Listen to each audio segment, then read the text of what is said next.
What's good, Commanders fans, and happy Friday. I hope everybody has an awesome weekend, man. This is a huge game tomorrow. This is probably the biggest game of my lifetime. And it's crazy to say that, but this legit is the biggest game of my lifetime. Going to Detroit in a divisional round game where we're 12-5, really 13-5 in the whole season. Going up against a juggernaut in Detroit in a divisional round game where we're just hot, man. We're just hot. We have a franchise quarterback in Jayden Daniels, head coach who believes in his team and will go for it on fourth down over and over again. Same thing with Dan Campbell. Just the team camaraderie, the chemistry. It's just been a heck of a year, heck of a season, and I could definitely see it ongoing. This is a tough team, tough matchup, all that good stuff. In the history, we have beat the Lions 3 times in the playoffs, so that does bode well. Hopefully the full circle moment as we saw last week on Sunday, where the last time we won a playoff game was against the Buccaneers. So let's see if, we can keep the momentum going with the playoff repeats and whatnot. So, this is going to be a fun game, man. I'm just super excited, ecstatic. I mean, I can't believe that, of course, what happened with my channel last week, I couldn't even react to the game after the game and chop it with you guys. So I possibly will be going live around 1 o'clock today. I'm going to try to release this around like 11 a.m., 12 p.m. or something like that. But of course, I want to do keys to victory here real quick. And the game prediction as always here, playoff style. Saturday night, 8 o'clock on Fox. We're going to have a lot of primetime games coming up. There's really not much revenge here or any narratives like that, but it's just two really high-powered offenses, man. Everybody thinks it's going to be a high-scoring game. I think it's definitely going to be in the 20s. Clearly, in the high 20s. Because last game, everybody thought it was going to be 38-31. Ended up being 23-17. But I do think it's going to be in the high 20s. And, of course, I would not be surprised if it does get into the 30s or maybe like that Bills game where it was like 41-38. Something like that could certainly happen. So, all right. So let's start off with keys to victory on the offense. Or actually, let's go with the injury report here real quick. I talked about the injury report yesterday. So good news really is Bobby Wagner's going to play. Marshawn Lattimore's going to play, of course. Our whole offensive line is healthy. Eckler is going to play, of course. Terry, like anybody who had a rest day this week, like Zach Ertz. Guys like that are going to play. Now, on the Lions side, Kevin Zeitler is out. And then a defensive tackle is out as well. Our defensive end, Pat O'Connor. So that's going to be tough for them. Kevin Zeitler is a perennial Pro Bowl left guard. Right guard. And he's had a solid career. But they have a backup in Christian Mahogany, who's a rookie. I said Deron Payne, John Allen, Johnny Newton. Those guys got to treat him like a rookie, man. I know he had a good game against the Bears, but they got to take advantage of that matchup. I mean, it is a drop-off. It is what it is. It's a drop-off. So they got to step up. Jalen Holmes included, Sheldon Dave, if he plays too. The whole defensive line, they got to step up. All right, keys to victory. So really, the offensive keys here are going to be huge because it's really similar to last week against the Buccaneers. Our offense has to be our defense. And then I will say Mark Brunell is on the coaching staff. Oh, Ben Johnson. How could I forget about Ben Johnson? Talking about basketball guys and, they think they know so much with Magic Johnson and Bob Myers and guys like that. And Josh Harris is the owner. So he was talking spicy. And then, of course, shout out to my guy Rio and shout out to Lake Lewis. Lake Lewis dropped the nugget that Adam Peters and Ben Johnson were texting back and forth or on the phone or whatever. And they just couldn't come to an agreement on the quarterback. Adam Peters stood on business and said he wanted Jayden Daniels, while Ben Johnson allegedly said he wanted Sam Howell.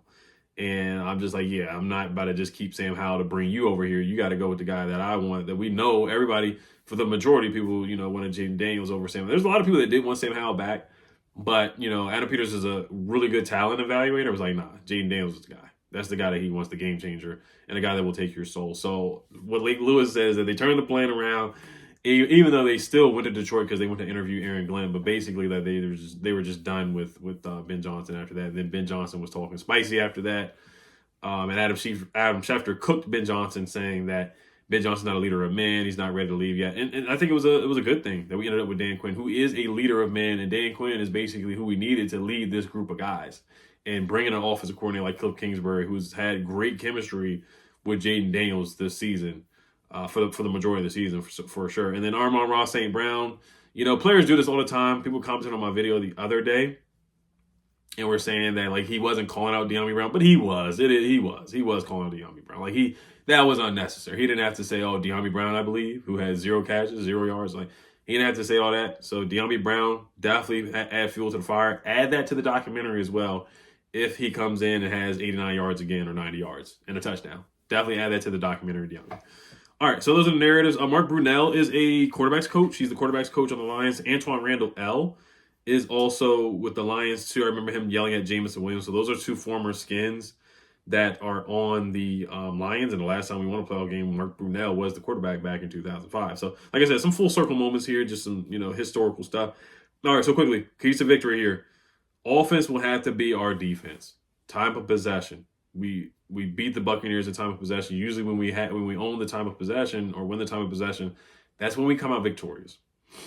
We have to control the clock. The best defense is keeping them off the field, keeping Jahmyr Gibbs off the field, keeping Jared Goff off the field, keeping David Montgomery off the field, Tim Patrick, Jameson Williams, Amon-Ra St. Brown, Sam Laporta. They just have so many weapons in their arsenal. And yes, Ben Johnson, do I like him? No, but he is a darn good offense coordinator. He's a darn good offense coordinator. So you have to win the time of possession some way, somehow, just like you did against the Buccaneers. Limit their possessions. Baker Mayfield only threw the ball 18 times. Let's see if we can keep Jared Goff to limited possessions there too, where he only throws the ball like 20 times. And it's because we have the ball so much. So let's see if we can replicate that, what we did against the Buccaneers and really the majority of the season as well. Activate Chris Rodriguez. You got to activate him, man. There's just no way, no how he can be in street clothes and in shorts and a t-shirt or shorts and sweatpants or hoodies or hats and stuff like that. Or the only hat he needs to have on is a helmet. That's the only hat he needs to have on Saturday night. My camera cut off on me. Now, I just want to talk about, I was talking about Chris Rodriguez, how he has to be active. He just has to be active. I do want to go over some stats for the Lions defense, and they do have a lot of injuries, like Aiden Hutchinson, Carlton Davis. They have injuries left and right, like the defensive tackle, McNeil. Like they're missing a lot of guys. I get it. And they've had a great season so far. Malcolm Rodriguez on injury reserve, Ali McNeil on injury reserve, Mekhi Wingo, injury reserve, Derek Barnes, Carlton Davis, Emmanuel Mosley. Just injury after injury after injury. And they play good football, but if you look at the last recent weeks, they've been gotten dotted up. They've been cooked.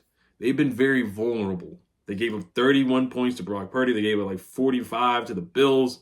The Packers, they gave up 31. Caleb Williams and the Bears were able to move the football on them. They did shut down the Vikings, but over the last 5 weeks of the regular season, they were ranked 28th in points allowed, second to last in yards allowed per game. Also last in quarterback rating allowed, second to last in passing yards allowed. Their 27th in defense in yards per play, 30th in defense in yards per game allowed, 22nd per play against the run and pass. Bottom 4 in sacks. Bottom 4. They do get pressure, but they don't get a lot of sacks, especially with Aiden Hutchinson being out for the whole season, or majority of the season. They allow the 4th most rushing yards to quarterbacks as well. And that's a beautiful matchup for Jayden Daniels. They struggle against mobile quarterbacks. Anthony Richardson, he had a couple good runs. Josh Allen. Kyler Murray, they did a solid job against, but for the most part, they struggle against rushing quarterbacks. They really do. They give up 6.2 point yards per carry, which is 31st in the NFL to quarterbacks. So they struggle against rushing quarterbacks. This could be the Jayden Daniels run for 70 to 80 yards in this game. It really could happen. This could be a Jayden Daniels versus Falcons game versus Eagles where he's just making guys miss in a phone booth, read option, power runs, and all kinds of stuff where Cliff can get in his bag and do some counters and stuff like that on 4th and 1, 4th and 2. And he's running for 30 yards down the field. It could certainly have misdirection, RPOs, all kinds of stuff.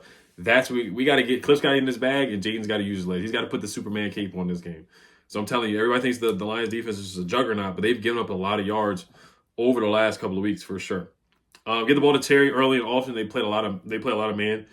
Target Terrion Arnold, the rookie from Alabama. He has a lot of penalties this year, and he has struggled against the pass for sure. Terry had a good game against the Buccaneers. We win when he gets the football. It is what it is. Another receiver has to step up, whether it's De'Ami, documentary De'Ami, OZ, Crowder, Luke McCaffrey possibly, or Chris Moore. I don't know if KJ Osborne's going to play. He probably won't, but somebody else has to step up other than Terry. It could be Zach Ertz. It could be Eckler as a pass catcher. The screen game to Austin Eckler is going to be huge, and guys have to catch the football. We've done a solid job catching the football. Like Ozzy's done a better job catching the football when he dropped the pass against Dallas. So I'm not going to say that, but Against the Buccaneers, everybody hung onto the football. Nobody had hands like a snake.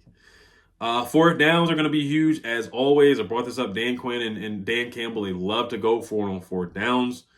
When is the right time to go for it on fourth down and when not to? I'm not going to question Dan Quinn because we saw what happened last week. There were some times where I did feel like we should have went for the field goal, but there are some times where I was like, hey, we should go for the field goal, and we ended up getting a touchdown after the Baker Mayfield fumble. So those are going to be huge. Different scenarios. If we're on our own 40-yard line and we have a good drive going, we started at, like, let's say the 20-yard line, we made some good plays and the momentum, you just know you can't really punt the ball back to the Lions because most likely they will score. I mean, unless Treshway does a great job with pinning them in their 1-yard line, but their offense is so good to the point where they are capable of having a 99-yard drive for sure. But fourth down decision-making is going to be huge. Also, when to kick the field goal. Zane Gonzalez is going to be super important. Of course, I'm not going to talk about his, I'm not making fun of his OCD or anything like that. He did a good job explaining in an interview the other day. He's probably going to be rubbing his head and stuff like that. But he's got to knock down his kicks. We're in a dome. There's no weather conditions or anything like that. Anything 55 and in, we need to knock that down, Zane. No more divisional doinks or whatever doinks, NFC championship round doinks. But as long as he gets it in, that's all that matters. All right, so that's really it for the offense. The run game, the screen game is probably going to have to be an extension of our run game, but Eckler should get more carries. Rodriguez should get more carries. McNichols, if B-Rob's not ready to play and just looks slow and sluggish and lethargic, I know some of it is on the offensive line. I know people are going to comment that too. It's not just on B-Rob. Some of it is on the offensive line too, but B-Rob's got to have a better game as far as being explosive and breaking tackles. Defense, like I said, our offense is basically going to have to be our defense. Slow down the run game. That's easier said than done. Pressure Jared Goff with the interior pressure. Daron Payne, John Allen, they got to wake up. Dante Fowler, of course. Dorrance, Cleveland. Frankie's got to bring pressure and, blitz a little bit here and there and take advantage of the rookie being in the interior. Bobby Wagner as well. Maybe a safety blitz with Jeremy Chin here and there. Just mix it up. Bring some pressure to Jared Goff because we know he's not a mobile quarterback. He's had a great season. Jared Goff has had a heck of a season this year. The whole offense, their whole Lions offense has had a great year. You gotta pressure Jared Goff. You have to. Ball is life. Can we force a turnover? No drop interceptions, guys. Like Carlos Rogers back in the day when we went to the second round against the Seahawks. You got to catch the football. Frankie, hang on to the interception. He's been dropping a couple. Same thing with Jeremy Chin. He's dropped a couple interceptions. Mikey Sanders still done a good job of hanging on to interceptions, even though he only has 2 on the season. We got to hang on to those opportunities, guys. Jared Goff threw 5 picks against the Texans and still won. Maybe this is an opportunity where, hey, we can get him twice. You just never know. Got to be ready. Be ready for the trick plays. Penny Sewell, guys like that. They will line them up as tight ends and receivers. They're offensive linemen and do some trick plays or a lateral arm on Ross St. Brown. Different things like that. Be ready for Ben Johnson to do something out of the ordinary and exotic. Be ready for fourth downs as well. I brought that up numerous times. They're going to go for it on fourth down as well. Clock management, analytics, when to challenge, when to call a timeout, 2-minute warning before the half. All type of time stuff, analytical stuff. Dan Quinn has to be on point. He's been pretty good with that for the most part this year in 2-point conversions, when not to, when to go for it on 2-point conversions. Different things like that are going to be huge. Jameson Crowder returning punts, of course, no muff punts. Hang on to it. Zane Gonzalez, everything like that. I just had to point out everything, guys, because this is a huge game. You got to dot your I's and cross your T's and all that good stuff, man. Everything has to be on point. In a hostile environment against the Detroit Lions in a hostile environment. It's going to be super, super loud. They simulated that in practice. But overall, guys, so here's my prediction. I got us winning 27-24. Very, very, very, very close game. I think we may be down 24-20, but we know when Jaden gets the football, Jaden Houdini, I got 5 on it, JD 5. Whenever he gets the ball in crunch time, he makes something shake, he makes something happen. And I think it's going to be dramatic fashion. Either we win 27-24 off of a touchdown with like 10 seconds left. The Lions don't have enough time to come back. Or we win with a field goal. It's going to be that like 27-27, we win with a field goal, something like that. But, I can see this game going either way, guys. You guys let me know what you guys think. As always, enjoy yourselves until Saturday. I know there's a lot of watch parties going on at different bars and different things I've seen like that. It's going to be super, super lit. The city's going to be lit, of course. So I can't wait, guys. I can't wait. As always, left hand up. Hail the Commanders. Peace. Last thing I forgot to mention, y'all, is who we're going to match up against. So, putting Marshawn on Jameson Williams may not be in our best interest because the hamstring's not fully healthy. I do like his matchup against Amon-Ra St. Brown a little bit better. Just because last week Mike Evans, very physical, pushing off, physical game. I feel like I would put Mikey on Jameson just for the foot speed reason. And then Noah I in the slot, so he would match up against Amon-Ra at times. So I just wouldn't put Marshawn on Jameson. I think he's just a little too quick. So I think the alignment and the matchups are going to be huge for sure. So we'll see how Marshawn does. Ben St. Juste will have to get some snaps. He may not get many. Mike Davis will probably be inactive. But I think a huge key is the alignment and the corners who matches up on who when we do play man. Because I don't see Marshawn following Amon-Ra St. Brown, because he moves around a lot. He's going to be in the slide. He's going to be outside. They move Amon-Ra St. Brown a lot. But I think the biggest guy, to me, the biggest concern to me is Jameson Williams, just his explosiveness and the way that he can take the top off of defense.